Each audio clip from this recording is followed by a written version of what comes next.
Sadhana kharu ayam bhadanta. Namo tassa bhagavato arahato samma sambuddhassa. Namo tassa bhagavato arahato samma sambuddhassa. Namo tassa bhagavato arahato samma sambuddhassa. Tasmahi dhīrānipakā vipuna atta cintaka jarāmarana mokkāya bhavinti magga muttamanti.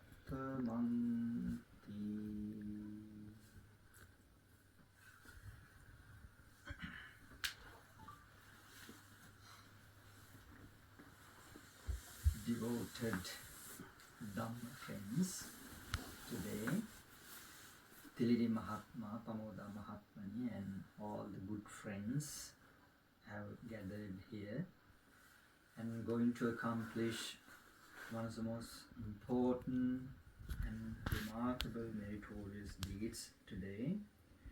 By accomplishing this wonderful meritorious deed that you wish to bless the beloved parents, you wish to bless them for their well-being, for good health and longevity, and the brother Santushita Senapati, and want to bless him as well and transfer merits, who passed away recently, W.G. Sumanasiri,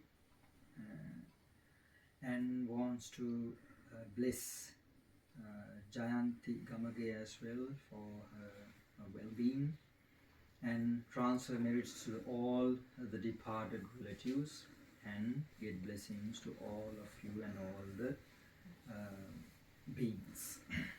So having very important and wonderful objectives that you are going to perform this wonderful meritorious deed. So initially I thought to extend what I taught you yesterday, but today I was asked to give the Dhamma talk in English, so I slightly changed the topic to give some idea, especially those who are not quite familiar with Sinhalese. So I'll try to teach something in English that something very helpful to go forward in the Buddhist spiritual path. So the topic that I mentioned earlier related to the topic that I taught yesterday.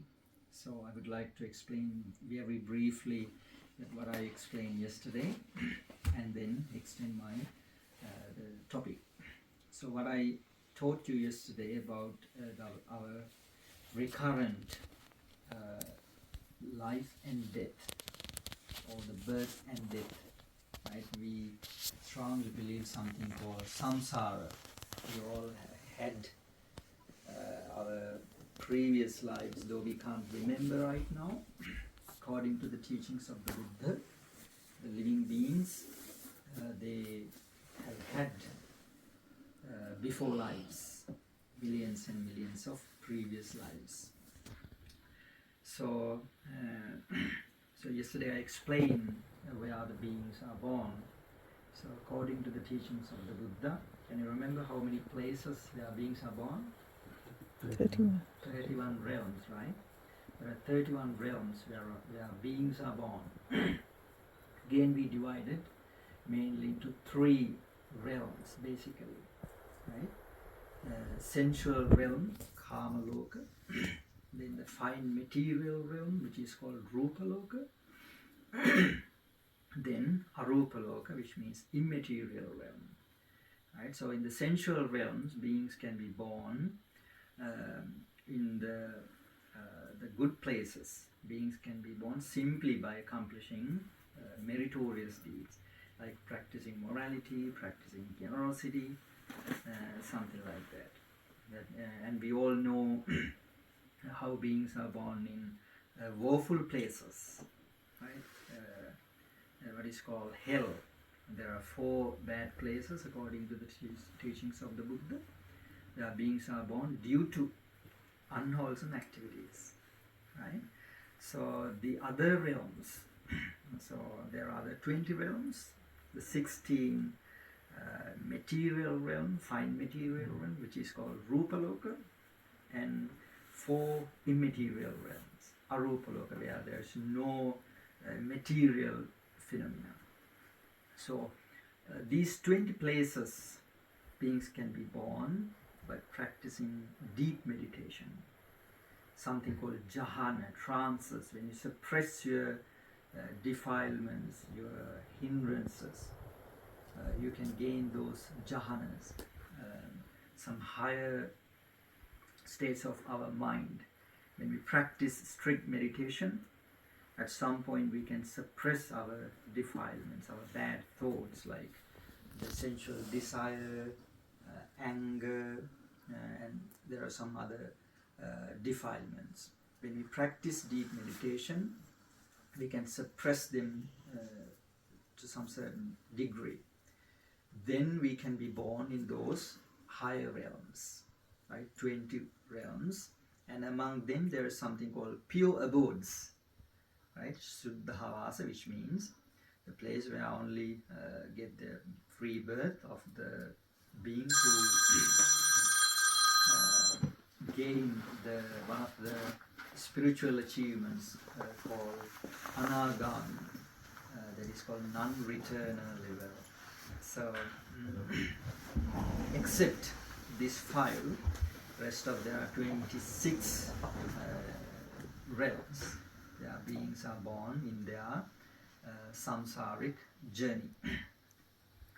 So what I'm going to teach you today, how to avoid and how to escape from this recurrent experience of birth and death, right?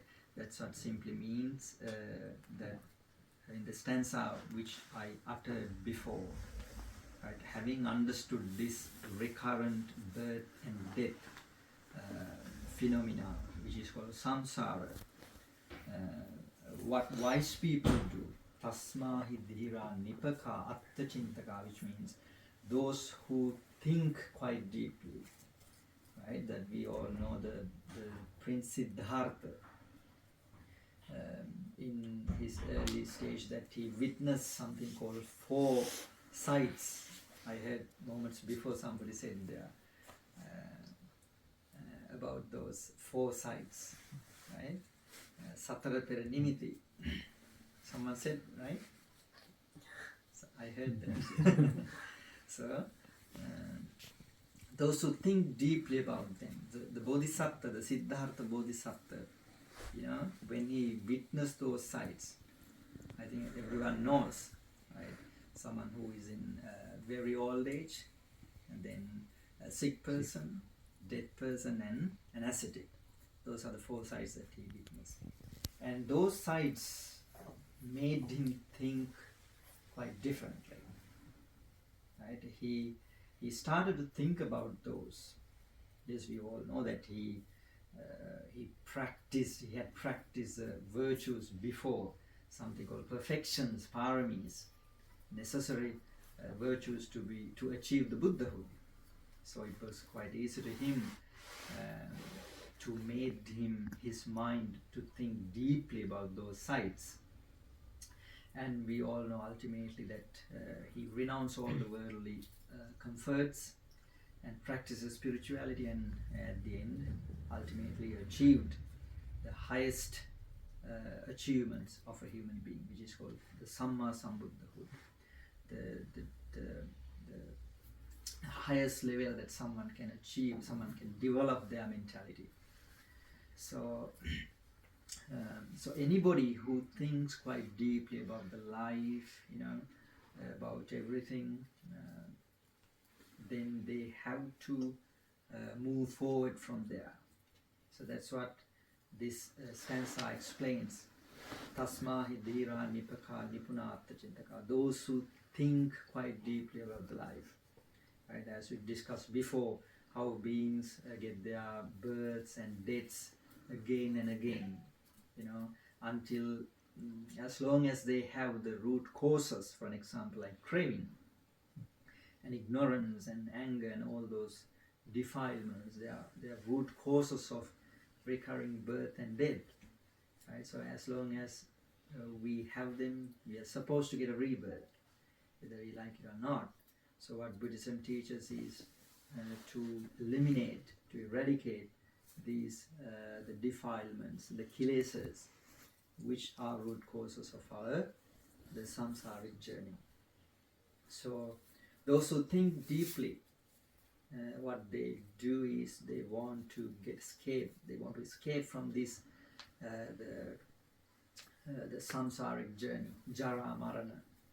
Right? What we experience again and again is the birth and death in between so many negative experiences.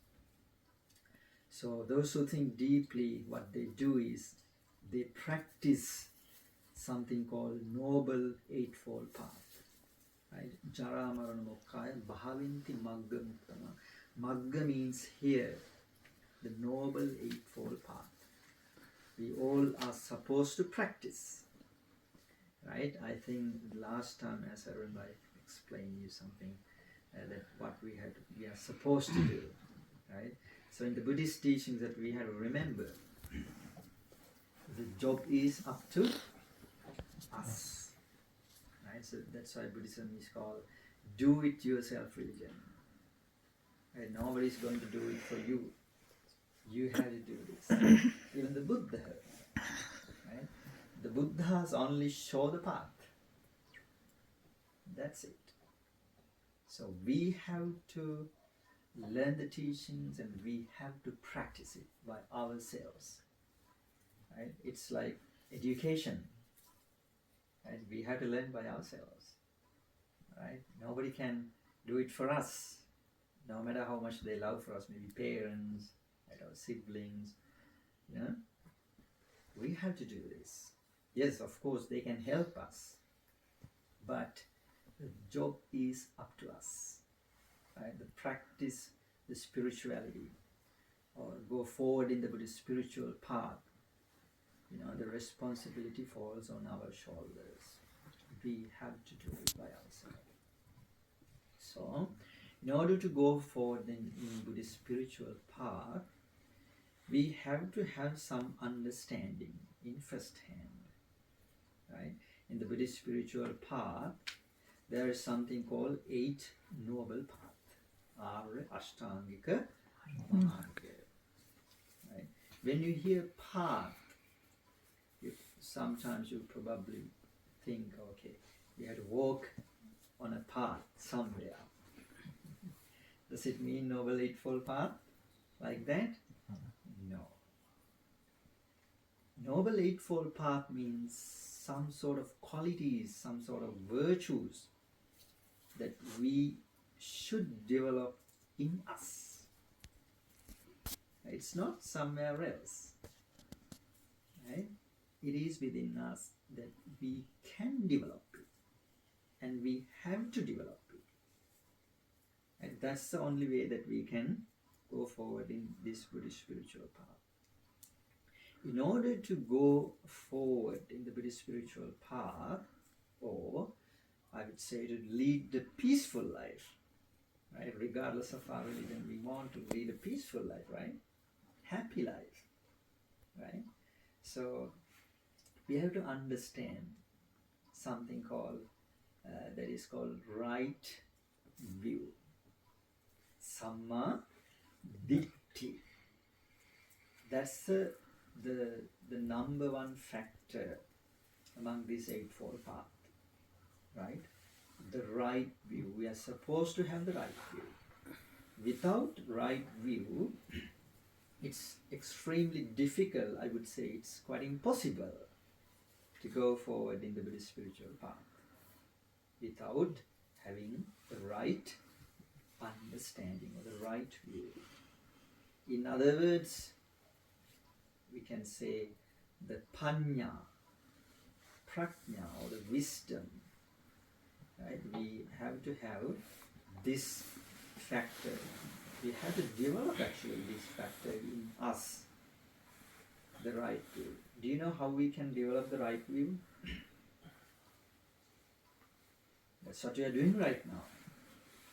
You're listening to the teachings of the Buddha, which means in some certain way that you develop the right view, because only that you can develop the right view when you listen to the Buddha's talks, when you read the talks or the teachings, right? Only then you can strengthen your right view, right?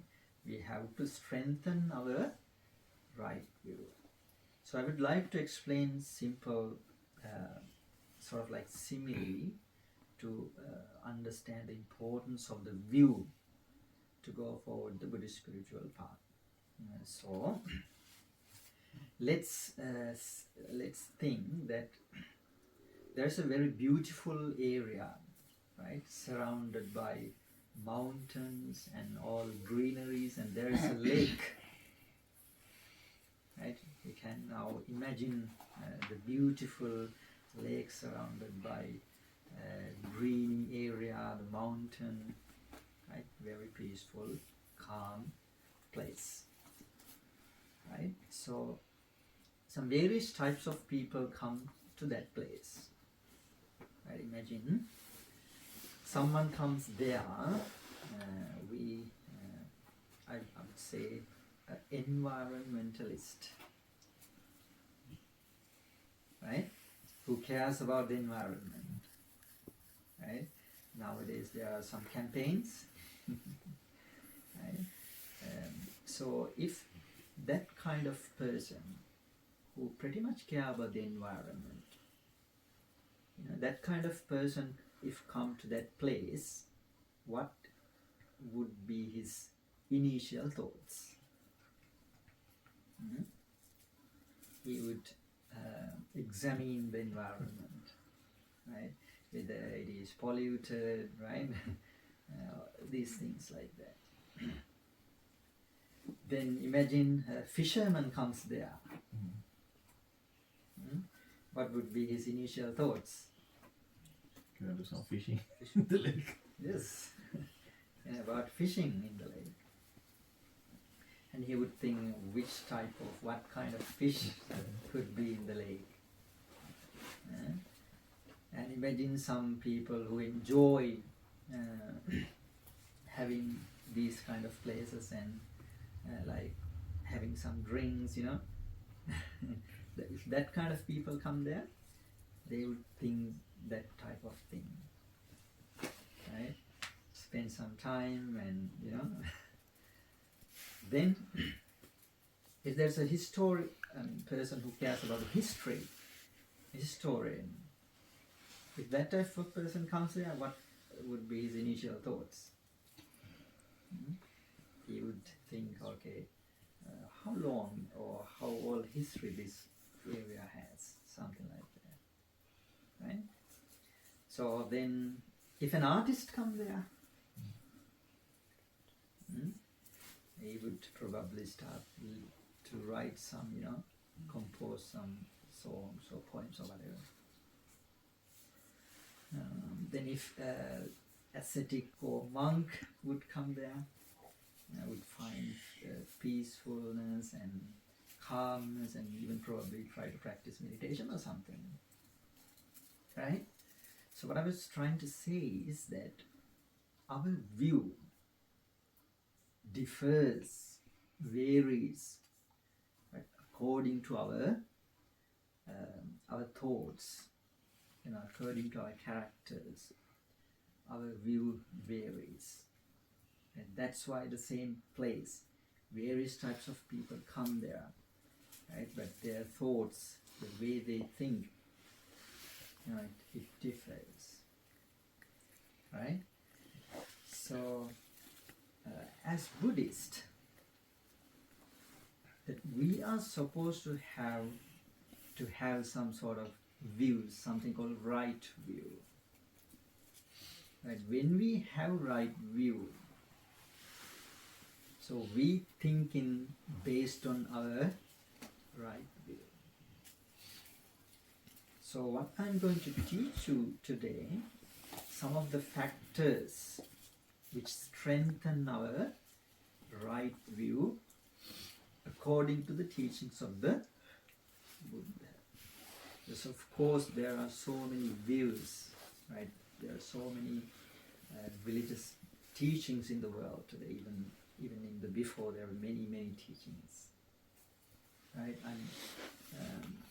I'm going to teach you something about, as Buddhists, how we can strengthen our right view, how we should see the world, or how we should do activities, based on the teachings of the Buddha.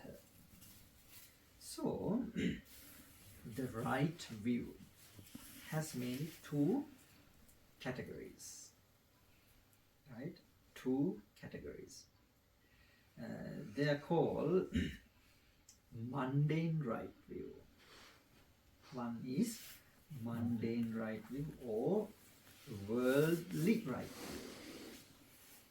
view. In Pali we can say samma ditti, laukika samma ditti.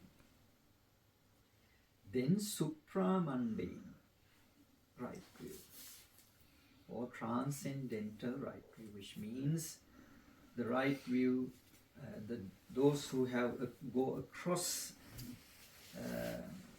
the mundane stage, which means those who have realized the highest spiritual stages in the Buddhist teachings. For example, like Soan, right? Stream enterer. Then the Sakadagami, right? Once returner. Then Anagami, non-returner. Then Arahanta, right? Those are the ones who have realized the ultimate goal. So they have this supramundane right view, right? Which simply means they have gone across the worldly stage, right? So they don't need to worry about too much because they are secured. Even the Sotapanna, the very first one, the first stage in the Buddhist spiritual achievements. So before that, right, we are called something, the Putujjana, which means those who have the defilements. Right? Do you get an idea when I say defilements? Defilement means some thoughts which defile, which pollutes our mind. Right? For an example? Lying. Yes, lying. We do lying because of defilements. For example, craving, right? Anger, jealous, something like that. The negative emotions, they are called defilements, right? Which defile, which pollute our mindset. So those who have these negative emotions, we call them Putujjana, the worldly people. Right? So in the Buddhist teachings, there are two groups of people, right? The noble people and the worldly people. The noble people means those who have attained higher spiritual stages. Worldly people means they still have these defilements, which means they are in pretty much danger. Right? According to the teachings of the Buddha, if you have not eliminated these defilements, at least if you have not reached the first spiritual stage, which is called Sotapanna, which means you are in a danger. Why I'm saying that? The Putujjana has the potential to commit the most dangerous crimes in the world. Right? There are 5 most heinous and dangerous crimes according to the teachings of the Buddha. I think everyone knows. Right? They are called killing own mother, killing your own father, then killing an arahanta, then wounding the Buddha, and making divisions in the Sangha. Right? So the making divisions in the Sangha, it can't be done by a layman. You have to be a monk and get the high ordination. So it's quite complicated.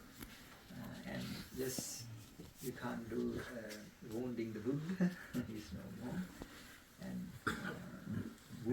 killing arahantas as well. They are almost impossible. But those who have parents, I'm not saying someone who would definitely do or something, but what I'm saying is It's the danger. potential is there. Right? The danger is there. Yes, in this life probably won't do that because we have gotten good friends, good parents, and quite well civilized, But in samsaric journey that we never know. Right? But still, if you are Putujjana, you have that potential, the potency to do those crimes. So it's very important to have this right view to strengthen our spiritual practices. So there are the 10 factors to understand, to strengthen our right view. I think last year I briefly explained them in one of my Dhamma talks here, as I remember. So one of the main factors is to understand the karma phenomena. Right? So let me explain in order then. There are 10 factors to understand, to strengthen our, you remember what? Strengthen our right view. So the number 1, Attidinam. Attidinam means to understand the importance of practicing generosity. Dinnam means simply generosity, giving something what you have. Right? You have to understand practicing this virtue has benefits. Right? That's why a lot of people practice this sweet virtue called generosity. What you earn by working hard, you give it to somebody for his benefits, right? For his well-being. Right? We practice it is in 2 ways. Right? We give poor people out of compassion. Right? We develop some compassion when we see some needy people, some people who struggle. So we give them something what we earn out of compassion. Right? Then you give out of respect. Right? Something that you practice today as well. Right? You offer something to those who try to practice spirituality, like monks, like Mahasangha, those who have dedicated their life for spiritual practices. Right? When you give something to them, you do it out of respect. Right? You give them, you offer them dana, and you worship their feet. Right? You do that out of respect. So these 2 ways, mainly. There are some other classifications, But mainly you practice this virtue in these two ways, out of compassion and out of respect. So however you practice this, you have to understand this virtue has benefits, right? Enormous benefits, right? So if we learn the deep teachings of the Buddha, right, we can understand somewhat what we have done in our previous lives, how we have practiced this generosity, this liberality, or the dharma, how much that we practice in our previous lives, right? So for an example, today there are so many people, those who can't find their basic needs, right, who struggle in abject poverty. So according to the teachings of the Buddha, right, what is the main reason for that? You have not practiced generosity pretty much in your previous lives. Because we can explain in so many ways, maybe political reasons, or right, some other, but one of the main reasons is in you or in them, right? Which means if you have simply everything to lead a comfortable life, which means you have practiced this virtue in your previous lives. So it is one of the main factors to understand, to strengthen our right view, right? So we have to practice dharma and understand it has benefits. Again, which means it is also related to the karma phenomena, right? Karma theory. Because what you do, that's what you get, right? So, so what is the number one factor which strengthens your right view? Dharma. To understand, to accept the fact that the generosity, right, has benefits. So that's the number one. So in the Buddhist spiritual path, we are supposed to practice this virtue, because when you practice dharma, you can sort of suppress one of the root causes of samsaric suffering, which is called craving. Right? Craving is one of the root causes of recurrent birth and death. Right? As long as we have craving, we are supposed to have rebirths.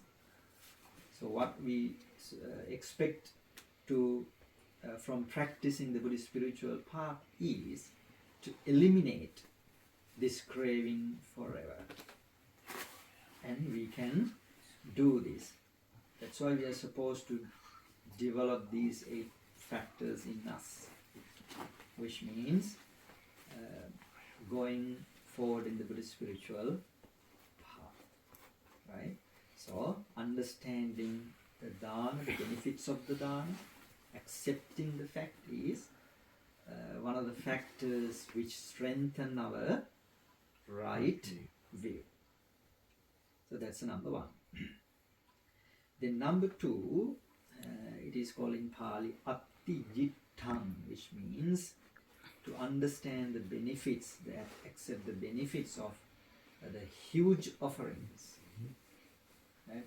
I think probably you may have witnessed in Sri Lanka and Burma and some other Buddhist countries, they do some huge offerings to pagodas, like chaityas, right?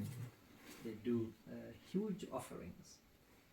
Sometimes people criticize them. Why they waste this lot of flowers and all this stuff, right? But if you have the right view, right, you can't criticize that, because it has benefits. Right? It depends on how you think. Right? The people, according to their understanding, they perform meritorious deed. Right? Someone who has compassion, right, more probably help poor people. Right? It's also okay. That's also fine. but someone would perform those sort of offerings, pujas, huge pujas towards chaitas, something like that. But it also has benefits, right? You can't neglect that, right? So this is the second factor to understand the benefits of huge offerings, right? That's what's called aptijittam. So those who do not have this understanding, as I mentioned before, they sometimes severely criticize these sort of pujas. But what I can tell you is it has benefits, right? Enormous benefits. There are so many stories in the Buddhist text.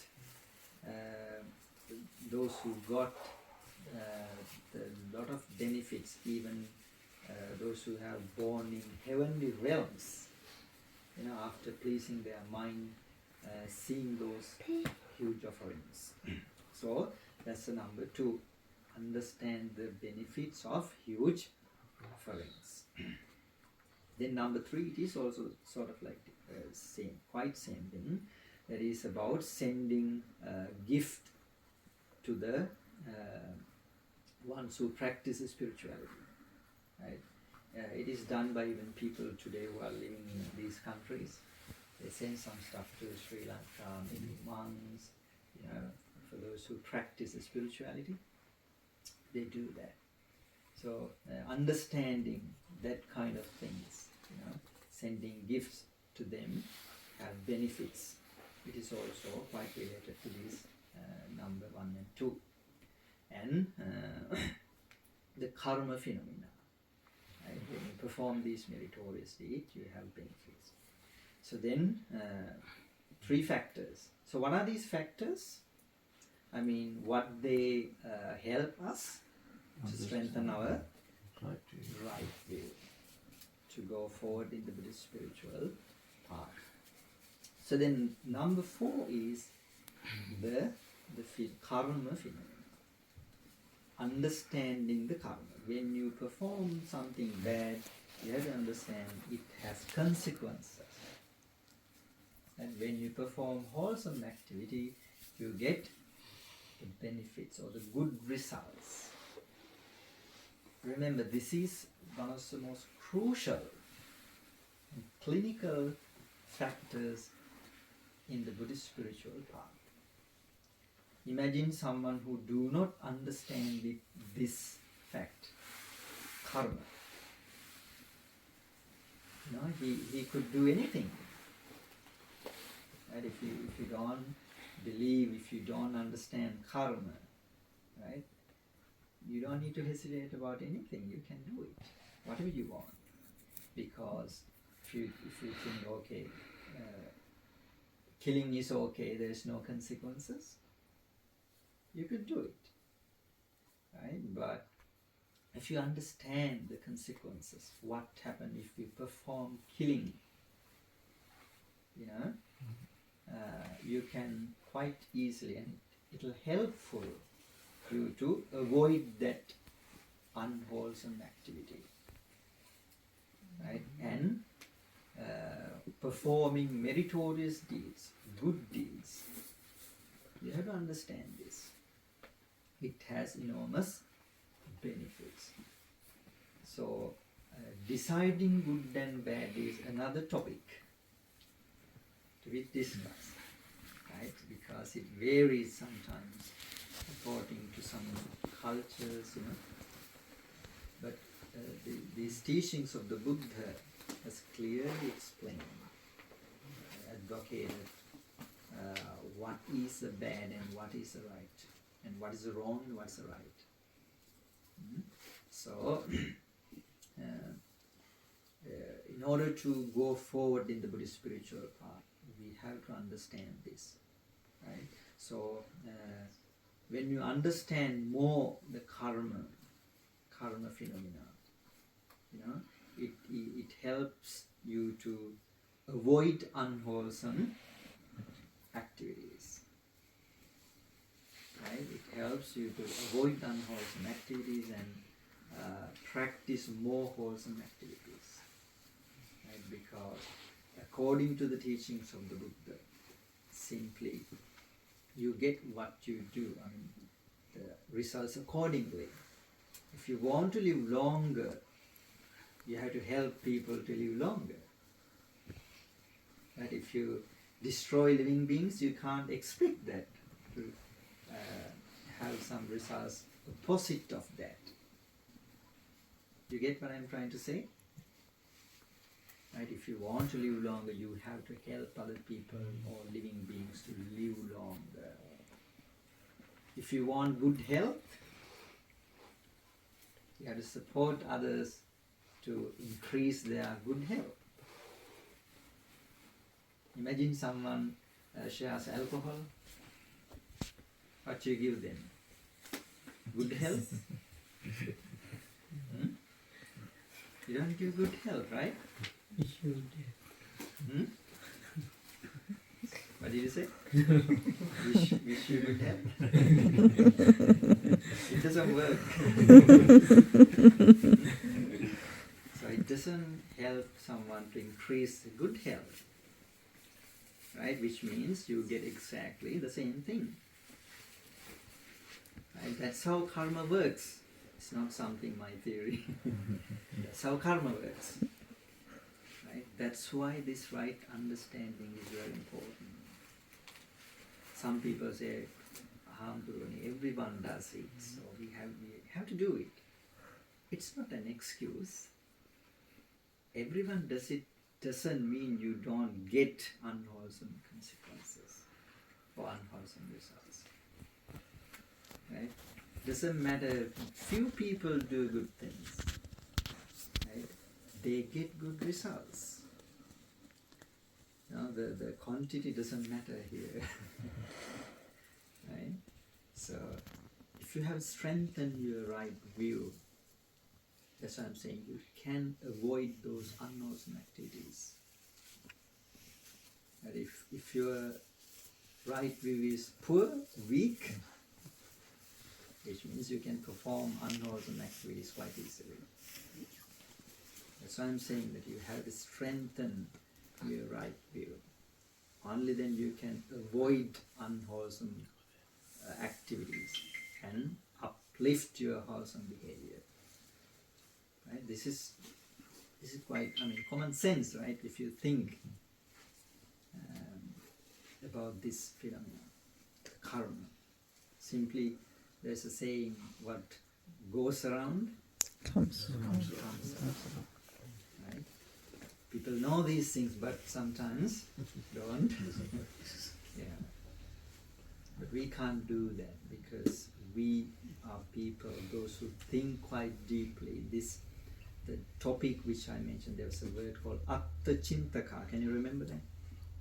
Atta Chintaka means those who think deeply about the well-being, about the benefits of wholesome behavior. So, we have to have this right understanding. The karma is very, very deep topic in Buddhist teachings. Very vast topic. So I'm not going to touch that topic furthermore. Let's move on. I'll explain 4 factors so far which strengthen our right view. Can we just revise them? The number 1, understanding the generosity. The number 2, understanding about huge offerings. Number 3, it's about sending gifts to those who practice spirituality. The number 4, about understanding the karma. Then there are the 2 factors. In Pali we call Atti Ayang Loko, number 5, then Atti Paro Loko, number 6. And that's what we discussed yesterday. Where beings are born. Simply what it means is beings can be born here, right? Who come from some other realms. And beings can get their rebirth in other realms who go from this realm. Do you get what I'm trying to say? Atyayang loko means beings who get their rebirth here from some other realms. For example, like say, Deva, a deity, can come to a human realm, right, and be born as a human. And we know even animals, can be born as humans. And as we've discussed, there are so many realms, right? 31 realms. So the beings, except those pure abodes where only anagamis are born. So another 26 realms from who can come here and get their rebirth. And beings can go from here to those realms as well. So understanding these two factors also strengthen our right view. Imagine someone who does not believe the next life, which seems like a lot of people have this idea. So they don't care about the spirituality, right? They just want to have some fun, right? So we can't do that. I mean, yes, we can enjoy our life. It doesn't. It's not restricted in Buddhist teachings. You can enjoy sensual pleasures, right? But within a frame, the 5 precepts, you can enjoy sensual pleasures. You can earn money, no limits. You can earn money. You can enjoy your senses. You can treat your children. You can treat your, siblings or relatives. You can do that. But we have to remember that there is something called next life. We can't forget that. We have to understand that, and we have to understand the consequences of indulging, addicting to sensual pleasures, because in the sensual pleasures there is no limit, no 100% satisfaction. You feed more, you want more. You understand what I'm trying to say? So you have to understand that. So then when we try to be happy, to enjoy the life, right, we should not forget that there is another life. Right? So the beings can be born from some other realms, can come here, and beings can go to other realms. So there are some ways how beings are born, right? Only that we know is conceiving in mother's womb, right? Like humans, it's like some animals. That's how they get their birth. And sometimes from eggs, beings get their birth. And there's something called beings are born opapatika, which means spontaneously they get their rebirth, right? So the most of the places where beings get their rebirth is spontaneously, which means, for an example, this is another factor. For an example, like devas, deities, they don't need to conceive in mother's womb like we do. Right? We conceive our mother's womb, stay there like maybe 9 months or something like that. But devas,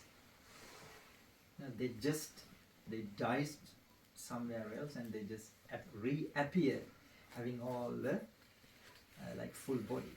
Not like humans, they have subtle bodies, so they get the rebirth like that. Because of that, they even can remember their past life, because they don't go through very difficult time in mother's womb, so that they don't forget that the previous life. But for us, it says in the text, because of that we suffer in our mother's womb, we forget our past life. But devas, they can recall their previous life. So that's why there are so many stories in the Buddha's time. Those who came to the Buddha and they explain how they died in their previous life. And they explain some facts to the Buddha, and sometimes they understand the teachings as well. So it's very important to understand simply this life and the next life. Right? If someone does not believe or understand this, he has nothing to do with the Buddhist teachings. Right? Because the Buddhist teaching is for just to cut off this, the samsaric journey, rebirth and death. As I said, that if someone does not believe in this, the recurrent birth and death, which means samsara, he has nothing to do with these teachings. So that's why it's a very important factor to strengthen our right view, to go forward in the Buddhist spiritual path. Right? So, and in the teachings it has explained, how it happens, how the rebirth happens. Right? It makes sense when you learn because of the craving, which means craving means you want more, there's no satisfaction. Which means as long as you have craving, you have the root causes for your rebirth, whether we like it or not, for re-becoming. So we have to understand these factors. So there are 3 factors. Atyayang loko, which means beings can come from other realms to this realm, and beings can go to other realms from this realm. So these are 2 factors. So then altogether 6. Right? 6, and the number 7 is, as I mentioned, the spontaneous live-born beings. Right? So in the except animal realm, there are 3 other woeful places where beings are born. They are called Peta realm, and Asura realm, and Nira. Right? So those words explain, translated to English as the ugly ghost and hungry ghost and hellish beings. So in those realms, they get their rebirth, the spontaneous rebirth. Right? They don't they do not get their rebirth conceiving mothers or something like that. Right? When they passed away somewhere else, they just get their rebirth by having full the body or the life. So spontaneously beings are born there. So we have to understand that factor as well. So yes, we can't witness them, right? With our own eyes, we don't know. We don't have that ability. But those who have developed the mind, developed the mentality, they can witness them. When it comes to the Buddha, he has fully understanding about how beings get their rebirth. And even the mechanism is explained in the teachings. What happens when beings die, how the mindset works, how they get the next life, or how this non-stop mind streams work in the next lives, how the connection and everything is explained in the teachings. So the spontaneously born beings are there. So it is also a factor which strengthens our right view. So when you understand more these things, it will be helpful you to go forward in the Buddhist spiritual path, to practice the spirituality more. So then there are some other factors as well. Atti Mata, Atti Pita, which means the parents are very, very special individuals according to the teachings of the Buddha.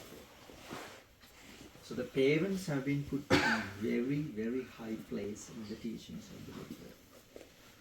So earlier that I explained the most dangerous crimes, right? How many there are? 5. So there is no specifically mention about, those who have achieved the Sohan Marga Phala, right?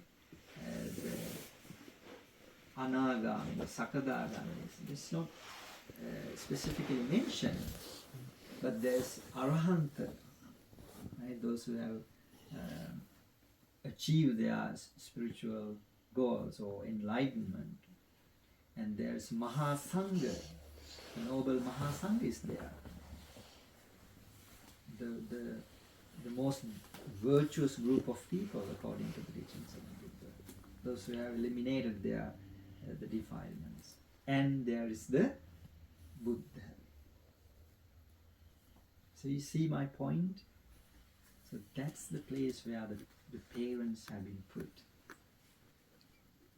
So they're in very, very high place. So that's why it mentioned here specifically that we've discussed, yes, not only parents, anybody's, when we do something bad or good, we get good results and bad results, right? It is included in the karma.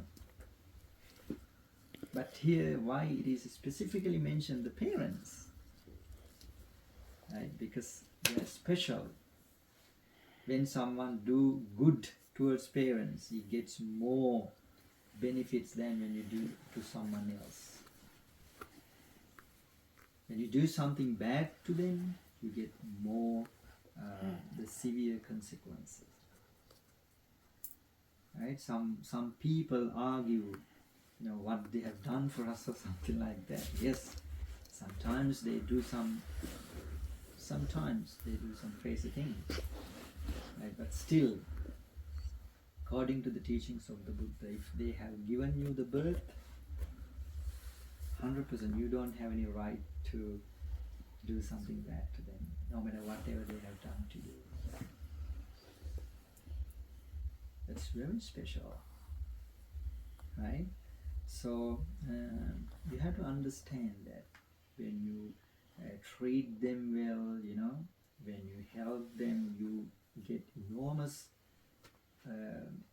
good results, because those meritorious deeds are very powerful, right? So the parents have a quality which has the Mahasanghas. I think there's a quality of Mahasangha, Ahuniya. And when you recite the stanza, there's a quality called Ahuniya. So the parents also have that quality. They deserve gifts from their children. Right? That's the quality which belongs to Mahasangha. The parents have this quality. So we have to understand that. That's why in Buddhist cultures, right, they simply worship their parents and they do probably everything to their parents.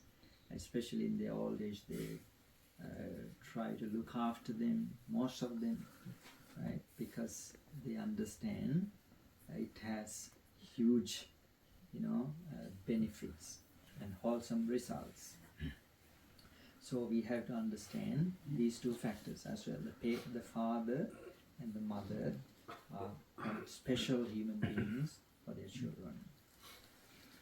So then altogether 9, as I remember.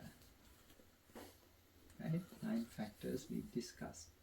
So the number 10 is that there are some special human beings, time to time, appear in the world and they explain what is going on simply, and they teach the teachings, or they teach how that you can solve this problem, which means the samsaric suffering. So those who are the people, those the special people, who they are? The Buddhas. Right? So the Buddhas, time to time, they appear. They are not quite common. I mean, they do not appear all the time in the world. Right? It's very, very rare. Dullabha Buddhupado Lokasmin. The appearance of the Buddhas are incredibly rare. You know the why? The reason? And I think you know that being a human is also very rare, right? Have you ever thought why? What's the reason for that? The reason is to make necessary condition is difficult. Right? For example, to be a human being, you have to make necessary conditions, right? Which means the wholesome activities. Those are the necessary conditions to be a human being. You know, to be more, practice morality. Right? It's not quite easy for most of the people. Right? So the people do not hesitate to, do unwholesome activities when they get the chance. Right? Which means they make conditions to not to appear in the human realm. Right? It's quite difficult to practice other virtues, other good qualities, wholesome activities for a lot of human beings. They're dominated by the defilements, right? So that's why it is difficult to be a human being. The main reason. So then how we have become human beings? We have made necessary conditions to be a human being. That's the main reason. Do you understand what I'm trying to explain? My point? Being a human is difficult and rare because making necessary conditions is rare. Difficult. So we have become humans, which means we have done that job, good job. And we have made the necessary conditions to be a human being. So it is common for the Buddha as well. It is same. We know that being a Buddha, that you have to do unbelievable amount of virtues. Sometimes even a common person would not be able to understand how a human being can perform those meritorious deeds. Right? We learn when we understand when we learn how we practice the perfections, the paramis. Right? Sometimes he has to put his life on the line to practice those virtues. Sometimes he, even at his risk, his life, he does not lie to save his life. But what for a common person? He would not hesitate to lie to save something very small thing. Right? To get a job or whatever. Right? Normal people don't care. But bodhisattvas, those who wish to achieve the Buddhahood, they have to be able to sacrifice even his life. Right? And even maybe we all know that the stories, like Jataka stories, how we perform these virtues. Sometimes he had to give up his children and wife, and sometimes even the kingships, kingdoms, all the luxuries that he had to give up. That's why it is very rare appearance of the Buddhas. Right? So that being a Buddha, the Buddha means you have to be able to perform the virtues at its best. Right? So it's very rare to be found those types of people in the world. But there are very few. Those who have enormous courage, enormous determination, right? All those good qualities. There are some people, those who have these qualities, and they, after some time, sometimes a long time, they achieve this, the highest feat, which is called the Samma Sambuddhahood. Right? They understand everything in this world about maybe world systems or whatever, but they teach what they understand to other people to find a solution for this the suffering or the samsaric suffering. Right? So when we have good understanding about these factors, there are 10 factors that I briefly explained. Right?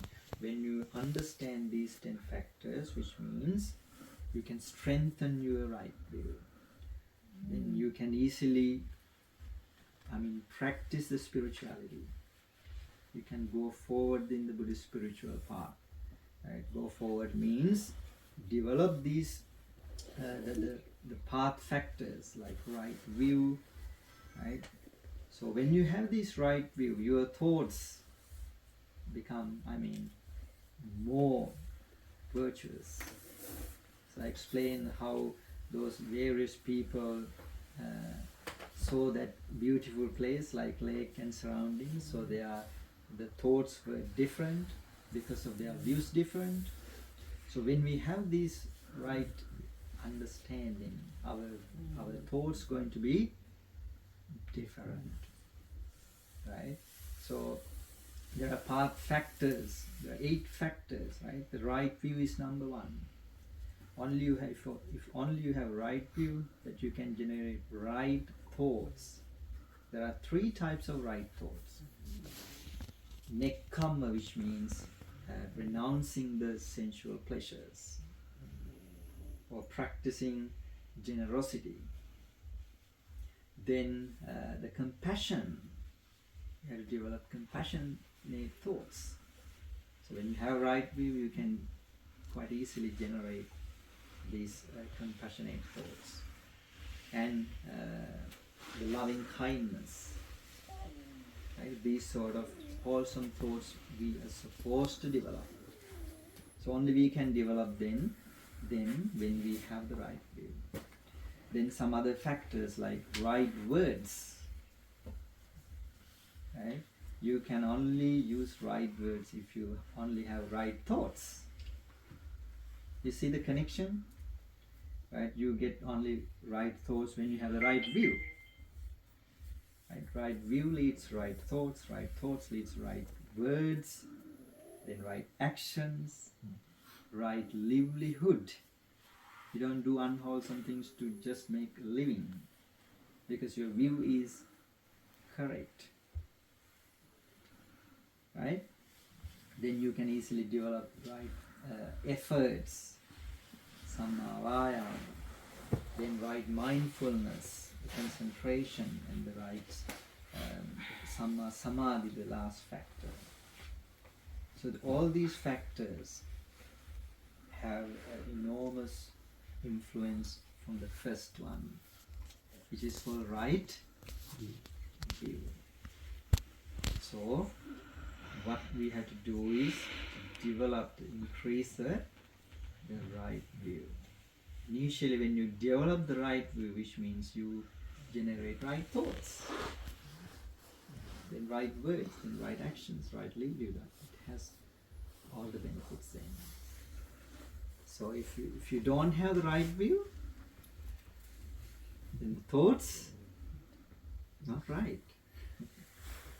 Then you develop wrong thoughts. When you have wrong thoughts, can you speak good words, right words? No, your words are going to be maybe harmful or wrong, then it has the influence of other factors as well. Right? So it is very important, crucial, I would say, to have right view to go forward in the Buddhist spiritual path. Not only spiritual path, I mean at least to peace, I mean lead peaceful life. Right? So that's what I have to teach you today. So let's recap what we've discussed so far. So what are the factors, or what are the things that I've taught you? I mean, what is getting strengthened when we learn these factors? The right view. Right view. So let's see what are the factors that we've learned. Number 1, understanding the generosity. Then about huge offerings. Then number 3, sending gifts to spiritual people. Then number 4, simply about understanding karma phenomena. Then number 5, understanding about rebirth, right? Beings who come from another realm to this realm. Number 5, then beings go to another realm from this realm or this world. Then 6, right? Then understanding about father and the mother as they are very special individuals. So there are 2, which means 8. Then understanding about beings who get the spontaneous birth, rebirth. Number 9. Then number 10 is time to time there are some special human beings, those who understand about everything, which means supreme Buddha. So when you understand about these factors, they help you to strengthen your right view, which means when you have right view, it has influence for the right thoughts. When you have the right thoughts, you can speak right words, then right actions, right livelihood, right efforts, then right concentration. So you see the link, right? So that's what that I can teach you at the moment. So I guess that you learned something, and I tried my best to explain. So anything to clarify that what I've been saying here, or then we can just wind up. I think no. Okay.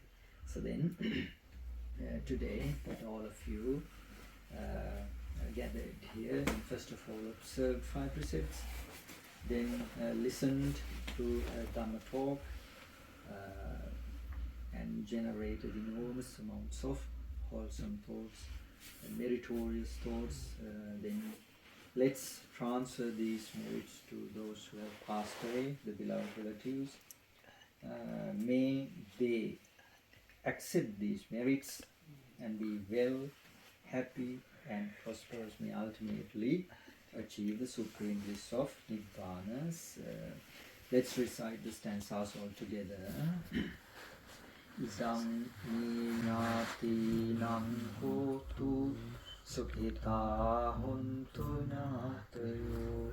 Idam nīnāti nang hotu sukhitā hontu nātayo.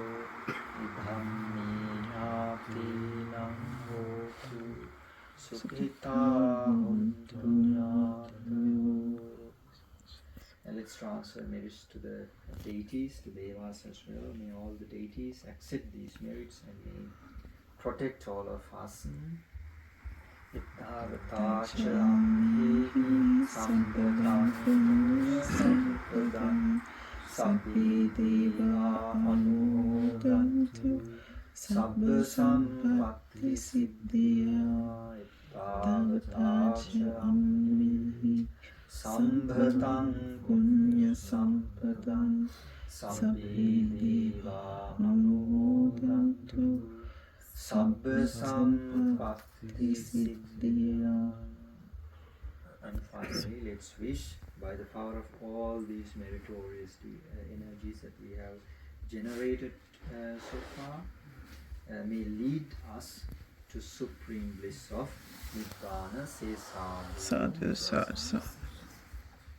Abhivadana silissa niccang buddhāpacāyo cattaro dhamma vaddhanti āyuvanno sukhang balang āyurārogya sampatti sagga sampatti mevaca ato nibbāna sampatti iminate samijjatu. Thero saranai and